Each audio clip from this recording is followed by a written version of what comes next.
Now the topic that we are going to cover is related to our financial statement. So what we basically need to understand that what basically a financial statement is. A financial information is conveyed to the users in a variety of reports or statements. There are so many parties who are interested in these reports. Examples: owner, management, creditors, etc. There are two users of the financial statement: internal users and the external users. So basically we convey the financial information and financial data to our users of those statements through variety of statements, and there are many parties that are interested in that information and in that data. There are basically two type of user of the financial statement: the internal user and the external users. All those users that are inside the organization, for example owners, management, financial managers, they are basically called as the internal users of those financial statement.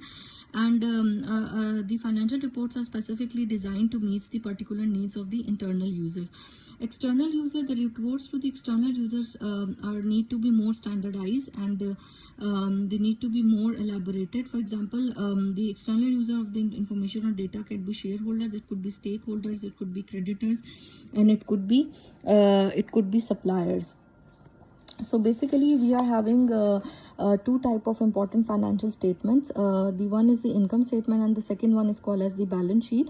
In today's lecture we are going to cover about what basically an income statement is. Income statement is the summarization of the company's revenues and expenses and transactions for a period of time. And the income statement basically comprises of the two major elements. The one is called as the revenue and the second one is called as the expenses.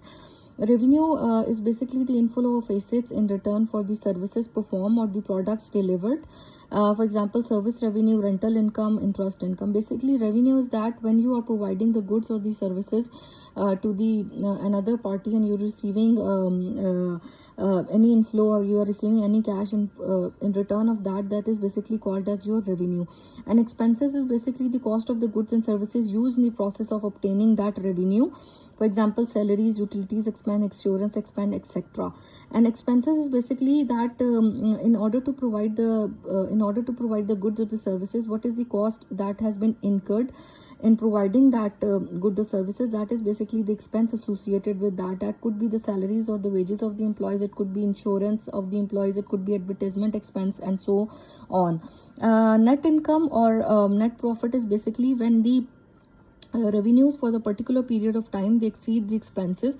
It's called as net income or net profit. And when the company revenues for a particular period of time exceeds the expenses, it's called as the net income or net profit. And when the expenses for a particular period of time, if they exceed the revenue, then it is called as net loss.